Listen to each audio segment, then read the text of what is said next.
தமிழ்நாட்டுல சட்டம் ஒழுங்கு பிரச்சனை எப்படி இருக்கு? மக்கள் எல்லாம் பாதுகாப்பா இருக்காங்களா? இல்ல நைட்ல தூங்குவான் முடிது இந்த பிளாட்பாத்தில் படுத்துங்க நாட்டியம் காட்டுறானுங்க அடிக்கிறானுங்க நைட்ல ஒரே கும்பல் கும்பலா நிக்கிறானுங்க. அதுவே ஸ்கூல் வாசல்ல காலேஜ் வாசல்லாம் அது பெரிய பிரச்சனையாக தான் இருக்குது. ஹோல் இந்தியாவில் Tamil Nadu was the safest place. இப்போ nowadays it is not safe. Lady எப்போ தனியாக எல்லா நகையும் போட்டு நைட்டு போகிறாங்களோ ஃப்ரீயா அப்போ தான் பாதுகாப்புன்றாங்க. காந்திஜி சொல்லி எவ்வளோ வருஷம் ஆச்சு, இன்னும் அது நிறைவேறல. பெண் குழந்தைகள் தான் வெளியில் அனுப்புறதுக்கே பயமாக இருக்குது.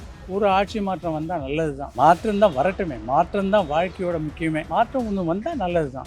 எனக்கு பெருசாக இந்த ஆட்சி மாற்றம் அதெல்லாம் இல்லை.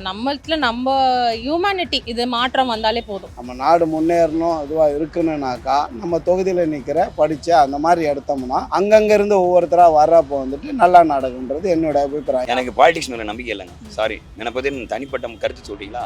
நான் சொல்கிறேன், இவன் நல்லவன் அவன் கெட்டவன் யாராக இருந்தாலும் சரி தன்னை காப்பாற்றிக்க தான் ஃபஸ்ட்டு வருவான். பாலிடிக்ஸ் யாருமே அந்த கக்கனோட போச்சு, காமராஜ் கக்கனோட போச்சு politics. So I don't want to speak about politics. ஒருவேளை ஆட்சி மாற்றம் வந்தா அதெல்லாம் சரியாகும்னு நினைக்கிறீங்களா? ஆட்சி மாற்றம் கண்டிப்பாக வரணும். ஏன்னா 20-30 வருஷமாக திராவிட ஆட்சிகளே ஆட்சி எடுத்துருக்காங்க. ஒரு ஆட்சி மாற்றம் வந்தால் நல்லது தான். தெறிக்க விடும் காரம் நிறம் சுவையை தருகிறது. ஆச்சி மிளகாய் தூள் தெறிக்க விடும் காரம் நிறம் சுவை. அறுவை சிகிச்சையில் குணம் இது ஆயுட்கால நிவாரணம். டாக்டர் ஸ்ரீவர்மாஸ். தமிழ்நாட்டுல சட்டம் ஒழுங்கு பிரச்சனை எப்படி இருக்கு? மக்கள் எல்லாம் பாதுகாப்பா இருக்காங்களா? என்ன பாதுகாப்பு இருக்குது சொல். சின்ன இந்திக்கார பசங்க வந்து ரொம்பிட்டானுங்க. இப்போதைக்கு எங்களுக்கு வேலையும் கிடையாது. நம்ம தமிழ்நாட்டில் இருக்கிறவங்களும் ரொம்ப பேருக்கு வேலை கிடையாது. எல்லாம் அவனுக்கு கம்மி சம்பளம்ன்ட்டு ரொம்ப பேர் ரொம்பிட்டானுங்க. நைட்டில் தூங்குவான் முடிது இந்த பிளாட்பாத்தில் படுத்துக்கணும் நாட்டியம் காட்டுறானுங்க நிற்கிறானுங்க. நைட்டில் ஒரே கும்பல் கும்பலாக நிற்கிறானுங்க. போலீஸ்காரர் இருந்தால் கூட அவன் வர நேரத்தில் போயிடறானுங்க, அப்புறம் திருப்பி வந்து நின்றுக்கிறானுங்க. எந்த ஒன்றும் பாதுகாப்புலாம் இல்லை அவ்வளோவா. என்ன பண்ணா அதெல்லாம் சரியாகும் நினைக்கிறீங்க? நான் எதை சொல்கிறது, நம்ம எப்பவும் போல் நம்ம நாட்டில் நம்ம ஆளுங்க இருந்தால் நல்ல பாதி நல்லா இருக்கலாம். அவனுங்க எல்லாம் மொத்தமாக இங்கே வந்துட்டாங்க, அதனால் பாதுகாப்பு எதுவும் சொல்ல முடியாது. டிவி பேப்பர் எதை எடுத்தாலும் கொலை, கற்பழிப்பு, எங்கே பார்த்தாலும் திருட்டு, இதுதான் வருதே தவிர நல்ல நியூஸ் எதுவுமே வரதில்லை. ஒரு 2-3 வருஷமாக ரொம்ப ஜாஸ்தியாக இருக்குது. அதை தவிர இந்த போதை கடத்தலுங்கிறாங்க. அதுவே ஸ்கூல் வாசலில் காலேஜ் வாசல்லாம் அது பெரிய பிரச்சனையாக தான் இருக்குது. தமிழ்நாட்டில் மனுஷங்க திருப்தியாக இருக்க முடியறதில்லை. விலைவாசி கேட்கவே வேண்டாம். எலக்ட்ரிக் சார்ஜு ஏற்றிக்கிட்டே போகிறாங்க, அவன் பாட்டு. ப்ராப்பர்ட்டி டேக்ஸு ஏற்றிக்கிட்டே போகிறாங்க, யாரும் கேட்கறதுக்கு இல்லை. சட்டம் ஒழுங்கு பிரச்சனை சரியில்லைன்னு சொல்ல வரீங்களா? கண்டிப்பாக சரியில்லை. ஹோல் இந்தியாவில் Tamil Nadu was the safest place. But இப்போ nowadays it is not safe. Sorry to say. And actually அது ரொம்ப வருத்தமாக இருக்குது.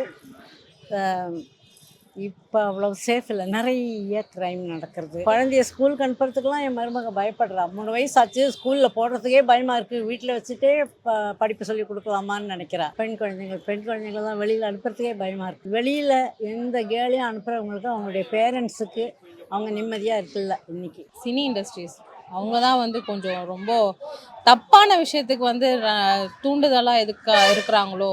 இதெல்லாம் சில பேர் படத்தை பார்த்து தான் கற்றுக்கிட்டேன் அப்படின்னு சொல்கிறாங்க. என்ன மாதிரி விஷயத்த? லைக் ட்ரக்ஸாக இருக்கட்டும். அது எல்லாம் என்னன்னா, இப்போது ஒரு நல்ல ஒரு ஹீரோவே இப்படி இது பண்ணுறாங்கன்னும் போது நம்மளும் ஏன் பண்ணக்கூடாது? இது மாதிரிலாம் அவங்களுக்கு மனசில் தோணுதுன்னா சப்போர்ட் மட்டும்தானா? இல்லை, ட்ரக்ஸு இந்த இந்த படத்துலலாம் பார்த்திங்கன்னா வில்லன்கள்லாம் இந்த அட்டெம்ப்ட் இந்த இதெல்லாம் பண்ணுறாங்க. ஸோ அது மாதிரிலாம் வயலன்ஸ் ஸோ எல்லாமே செக்ஷுவலாக இருக்கட்டும், பைசெக்ஷுவல் எல்லாத்துலேயுமே நான் சொல்கிறேன், அசால்ட்லாம் நடக்குது. எல்லாமே அவங்க எல்லாமே சினிலேருந்து பார்த்து தான் நிறைய அவங்க இன்ஸ்பயர்ட் ஆகுறாங்க. ஸோ அதில் நம்ம என்னென்னா கொஞ்சம் பார்த்து சொல்லலாம். ஜென்ரலாக எனக்கு தெரிஞ்சு பார்த்தீங்கன்னா காந்திஜி சொன்னதான் நானும் சொல்லுவேன் இன்றைக்கும். அதுதான் ப்ரைமரி எனக்கு தெரிஞ்சு. ஒரு பொண்ணு ஒரு லேடி எப்போ தனியாக எல்லா நகையும் போட்டு நைட்டு போகிறாங்களோ ஃப்ரீயா அப்போ தான் பாதுகாப்புன்றாங்க. காந்திஜி சொல்லி எவ்வளோ வருஷம் ஆச்சு, இன்னும் அது நிறைவேறல.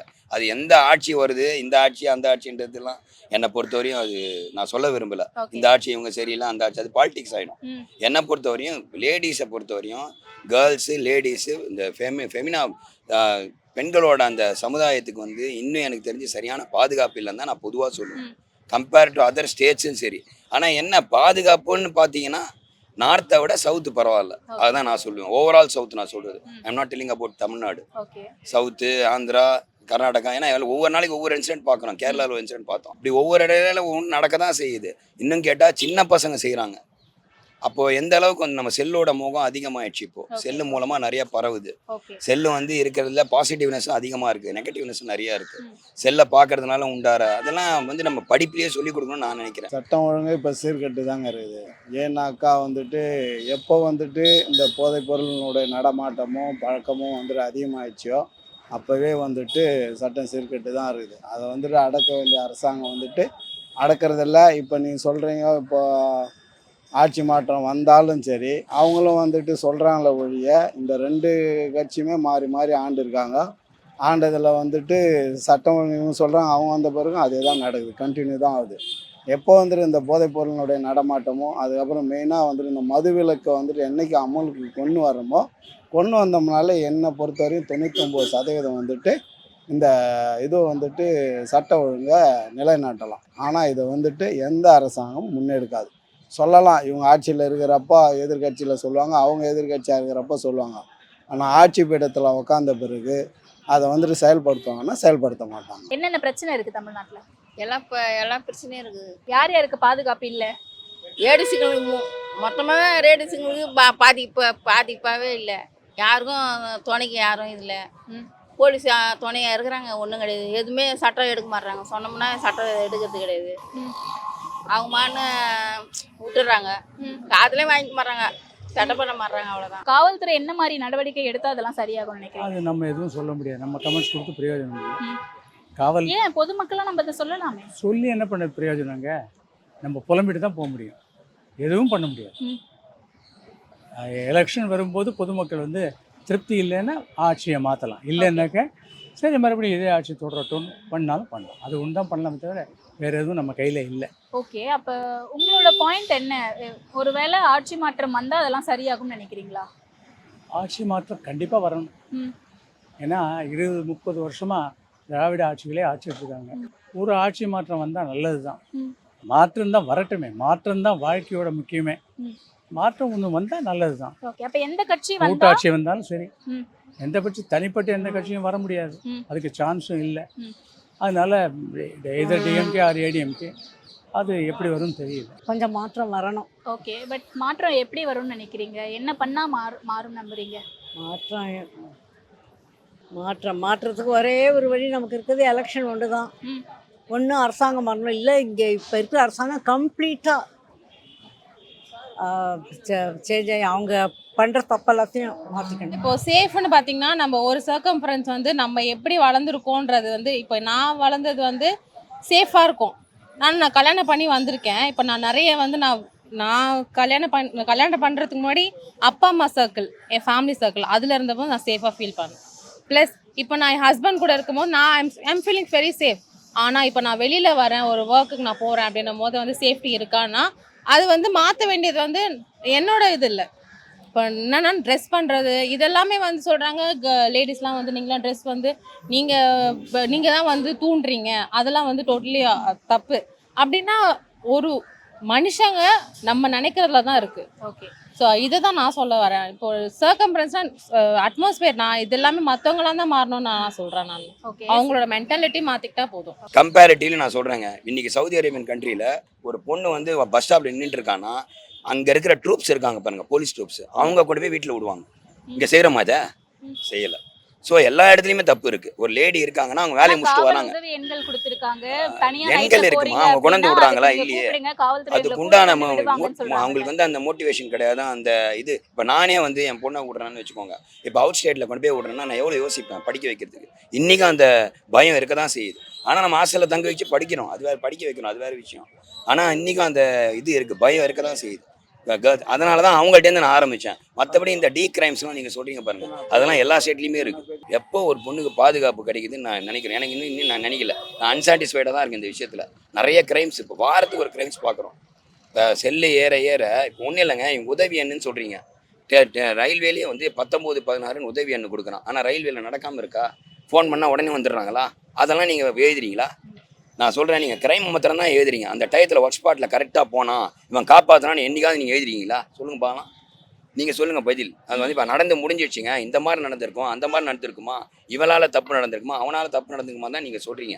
ஆனால் அந்த இடத்துல கரெக்டான ஸ்பாட்டுக்கு போய் அந்த பொண்ணை காப்பாற்றிட்டாங்க அப்படின்னு இன்னி வரையும் சொல்லியிருக்கீங்களே. ஏதாவது ஒரு நிகழ்ச்சி காட்டுங்கப்பா. எதை சொல்லுங்கப்பா, எந்த பேப்பரில் போட்டிருக்கான்? 90% நான் சொல்கிறது, நீங்கள் சொல்கிறது 1% சொல்லாதீங்க. 100ல் வந்து 99% நான் சொல்கிறது தான் கரெக்ட் நடக்குது. நீங்கள் சொல்கிறது 1% வச்சு நம்ம முடிவு பண்ண முடியாது. 99% வச்சு தான் நான் சொல்ல முடியும். ஆனால் திருப்பி one second I repeat, so sorry to tell. பொண்ணோட பாதுகாப்பை தான் நான் வந்து உச்சமாக நினைக்கிறேன். அது நடந்ததுன்னா ஆட்டோமேட்டிக்காக மற்ற கிரைம்ஸ் குறையும். ஆட்சி மாற்றம்னு வரும்போது உங்களுக்கு தோணும்ல, ஓகே இவங்க 2 பேருமே இப்போ நீங்கள் 2 கட்சியை என்னை பொறுத்த வரைக்கும் யாருக்காவது ஒருத்தருக்கு வந்துட்டு வாய்ப்பு கொடுத்து பார்க்கலாம். ஏன்னா இவங்க 2 பேருமே தான் ஆண்டுன்னு வராங்க. ஓகேங்களா? யார் வந்தான்றதெல்லாம் கேரண்டிலாம் கொடுக்க முடியாது. இவர் தான் அவர் தான் அப்படின்னு சொல்லிட்டு கொடுத்து பார்க்கலாம் அப்படின்றது தான். ஓகேங்களா? இப்போ பார்த்தீங்கன்னாக்கா நல்ல படித்தவராக இதுவாக சீமான் பேசுகிறாரு. அதுக்கப்புறம் விஜய் ஒரு நடிகர்ன்ற அளவில் தான் இருக்குது. கொடுத்து பார்த்தா தான் தெரியும். ஆனால் வந்துட்டு தனியாக வந்துட்டு எத்தனை பேர் நிற்பாங்கன்றதும் ஒரு சந்தேகம் தான். இப்போது எப்படி வந்துட்டு கூட்டணி அப்படின்றப்போ, இப்போ கூட்டணின்றப்போ தனியாக பேசுகிறப்போ ஒன்று பேசுகிறாங்க. இப்போ விஜயகாந்த் பேசினார். ஆனால் அவங்களுடைய சுயலாபம்னு வர்றப்போ கூட்டணி அமைக்கிறப்போ மாறிடுறாங்க. உதாரணத்துக்கு வந்துட்டு நான் கமல்லாம் வந்துட்டு அவர் பேசினது சொன்னதெல்லாம் பார்க்குறப்போ ஏதோ நினச்சோம். ஆனால் அவரும் போயிட்டு சுயநலத்துக்கோசரம் சரண்டர் ஆகிட்டார். உண்மைதாங்களே? ஆமாவா இல்லையா? நீங்கள் சொல்லுங்கள். என்னுடைய பர்சனல் ஒப்பீனியன் வந்து ஒரு முறை பிஜேபிக்கு ஜனங்கள் வாக்களிக்கணும். ஒரு நல்ல ஆட்சி நடக்கிறதுக்கு முயற்சி பண்ணுறதுக்கு ஒரு சான்ஸ் கொடுக்கணும். எப்போ பாரு இந்த நிகழ்ச்சி பார்த்துட்டே இருக்கோம் 40 வருஷமாக. ஒரு சான்ஸ் கொடுத்து பார்க்கலாம். சான்ஸ் கொடுத்தா அது வெற்றிகரமாக போகிறதோ இல்லையோ அது வேற விஷயம். அது என்னுடைய பர்சனல் அபிப்பிராயம். Okay okay. பாஜகவுக்கு வாய்ப்பு கொடுத்தா இது எல்லாமே சரியாகும்னு நம்புறீங்க? சரியாகுமோ இல்லையோ சிறிது மாற்றம் வரும். ஓகே. சரியாகும் நம்ம கேரண்டி கொடுக்க முடியாது. அவங்க மேல மாற்றங்கள் வைக்கறாங்கல. வட இந்தியா பாத்தீங்களா? பாஜக ஆளக்கூடிய மாநிலங்கள்ல நிறைய வன்முறைகள் இருக்கு. எல்லாம் மணிப்பூர் இருக்கு ஃபார் எக்ஸாம்பிள். மணிப்பூர் நடந்துட்டு இருக்கு. எல்லா இடத்துலையும் வன்முறை நடக்கத்தான் நடக்குது, இல்லை. ஆனால் இங்கே ஒரு விதமாக ஜனங்களே அழுத்து போயிருக்காங்க. ஏன்னா இதே பார்ட்டி வந்திருக்கேன், ஒரு மாற்றம் இருக்கட்டும்ட்டு. என்னுடைய பர்சனல் ஒப்பீனியன், ஒரு மாற்றம் தேவை. பட் ஆனால் பிஜேபி அவ்வளோ பலமாக இல்லை. அது மட்டும் தனி கட்சியாக இங்கே வர முடியாது. பிஜேபி, இந்த ஏடிஎம்கே, மற்ற கட்சிங்கள்லாம் கொஞ்சம் யுனைட்டடாக இருந்து அவங்களுக்குள்ள கோஆப்ரேட்டிவாக இருந்து மக்கள் நலன் முக்கியம். மக்கள் நலனுக்காக நம்ம வரோன்றதை நினச்சிட்டு ஒவ்வொருத்தரும் இது பண்ணாங்கனாக்க நல்லாயிருக்கும். எனக்கு பெருசாக இந்த ஆட்சி மாற்றம் அதெல்லாம் இல்லை. நம்ம ஹியூமனிட்டி இது மாற்றம் வந்தாலே போதும். ஆட்சி மாறணும் இதெல்லாம் இல்லை. ஆட்சிக்கும் இதுக்கும் சம்மந்தம் இல்லை, அதெல்லாம் இல்லை. நம்ம ஹியூமன்ஸ் நம்ம மாறினாலே போதும். நம்ம எப்படி இருக்கணும் அப்படின்னு நம்ம நினச்சி நம்ம இருக்கிறது தான் எனக்கு தெரிஞ்சு. இது மற்றவங்கள மேலே பிளேம்லாம் கிடையாது. நான் கரெக்டாக இருக்கேன்னா என்னை சுற்றி இருக்கவங்களும் நான் கரெக்டாக வச்சுக்கணும். அவங்க தப்பாக போகிறாங்கன்னா நான் எடுத்து சொல்லணும். அப்படிதான் நான் நினைக்கிறேன். யார் வந்தாலும் அவங்கவுங்க மனசை பொறுத்து தான். அவங்க செய்யணும்னு நினச்சா நல்லா செய்யலாம். ஏழைங்களுக்கு, ஜனங்களுக்கு. அப்படி இல்லை நான் தான் பணம் சுருட்டுவேன் அப்படின்னு நினச்சா சுருட்டுவாங்க. அவ்வளோதான். யாரும் நம்ம சொல்ல முடியாது. யார் வந்தாலும் அதை தான் செய்வாங்க. விஜய் வந்தால் சரியாக இருக்கும். அந்த அம்மா இருந்தாங்க கட்சியில் இதுவாகும் பாதுகாப்பு நல்லா இது பண்ணாங்க. இப்போ அவங்க 2 பேருமே போயிட்டாங்க ரெட்டையில. அப்புறம் அவங்க கட்சிக்காரங்களாம் என்ன பண்ண போகிறாங்க? ஒன்றும் பண்ண போகிறதில்ல. இது அதே மாதிரி வந்து முகவரியும் அவரும் வந்து நிற்க போகிறது கிடையாது. அதுதான் சொல்கிறேன். ஓகே, விஜய் வந்தால் நல்லாயிருக்கும். எனக்கு பாலிடிக்ஸ் மேலே நம்பிக்கை இல்லைங்க. சாரி, என்னை பற்றி தனிப்பட்ட கருத்து சொல்கிறீங்களா? நான் சொல்கிறேன், இவன் நல்லவன் அவன் கெட்டவன் யாராக இருந்தாலும் சரி தன்னை காப்பாற்றிக்க தான் ஃபஸ்ட்டு வருவான் பாலிடிக்ஸ். யாருமே வந்து அந்த கக்கனோட போச்சு, காமராஜ் கக்கனோட போச்சு politics. So I don't want to speak about politics. I don't want to tell about nowadays politics. Government சரியில்லை அப்படின்னு சொல்கிறாங்களா, அதை நீங்கள் அக்செப்ட் பண்ணுறீங்களா? கவர்மெண்ட் சரியில்லைனா கவர்மெண்ட்டுக்கும் அவங்களும் நிறைய இது பார்க்க தான் செய்கிறாங்க. நம்ம அவங்க மேலேயும் தப்பு பண்ண முடியாது. கவர்மெண்ட் இப்போ வந்து ஒரு ஆர்கனைசேஷனில் நீங்கள் ஒர்க் பண்ணலன்னா உங்கள் மேலே, நீங்கள் ஒர்க் பண்ணலன்னா உங்கள் மேலே தான் தப்பு சொல்லுவாங்க. உங்கள் ஹெட்டு தப்பு சொல்லுவாங்கன்னா அவங்க சொல்கிறத நீங்கள் பண்ணணும். கரெக்டுங்களா? இப்போ கவர்மெண்ட் என்ன சொல்கிறாங்க, இப்படி இருக்கணும் அப்படி இருக்கணும்னு சொல்கிறாங்க. அதை ஃபாலோ பண்ண வேண்டியது நம்மளோட கடமை. நம்ம ஃபாலோ பண்ணலன்னா அது கவர்மெண்ட் பொறுப்பு ஆக முடியாதுல்ல. ஸோ நம்ம ஓன் இனிஷியேட்டிவ் எடுக்கணும். நம்ம தான் இப்போது நம்ம கவர்மெண்ட்ரா நம்ம தான் பார்த்துக்கணும். இப்போ நம்ம மாறணும்னா நம்ம கூட இருக்கவங்க மாறுவாங்க. அப்படி நம்ம நினச்சி நம்ம மாறணும்னாலே போதும். என்னை பொறுத்த வரைக்கும் என்னன்னாக்கா, நான் வந்துட்டு என்னுடைய தனிப்பட்ட அபிப்பிராயம், நம்ம நாடு முன்னேறணும் இதுவாக இருக்குன்னுனாக்கா நம்ம ஸ்டேட் ஃபஸ்ட்டு பார்ப்போம். நம்ம ஸ்டேட்டு மேலே வரணுன்னாக்கா எனக்கு தெரிஞ்ச வரையும் நான் என்ன பண்ணுவேன்னாக்கா நம்ம தொகுதியில் நிற்கிற படித்த அந்த மாதிரி எடுத்தோம்னா அங்கங்கேருந்து ஒவ்வொருத்தராக வர்றப்போ வந்துட்டு நல்லா நடக்குன்றது என்னோடய அபிப்பிராயம். ஏன்னா அவங்க அந்த கொள்ளையை வந்துட்டு இவங்கெல்லாம் வந்துட்டு சீனியருங்க. எப்படி வந்துட்டு கொள்ளை அடிக்கிறதுக்கு முன்னாடியே பதுங்கணும்னு தெரியும் உங்களுக்கு. இப்போ புதுசாக வரவங்களும் அதை கற்றுக்கிறதுக்கே டைமாக கொஞ்சம் நல்லதாக செய்யணும்னு நினைப்பாங்க. அதாவது 90%ன்றது அவங்க 90% கொள்ளை அடிச்சுட்டு 10% செய்கிறாங்க. இது 10% தான் கொள்ளை அடிக்க முடியும், அவங்க 90% செய்வாங்க அப்படின்றது. ஆனால் இது எத்தனை பேர் யோசிப்பாங்க? மதுவையும் பிரியாணியும் கொடுத்து அடிமைப்படுத்தி வச்சிருக்காங்க கட்சி, ஆண்ட கட்சிகள், ஆள போகிற கட்சிகள். சரிங்களா? அதுதான் என்னுடைய தெறிக்கவிடும் காரம் நிறம் சுவையை தருகிறது. ஆச்சி மிளகாய் தூள் தெறிக்க விடும் காரம் நிறம் சுவை. அறுவை சிகிச்சையில்லா குணம் இது ஆயுட்கால நிவாரணம். டாக்டர் ஸ்ரீவர்மாஸ்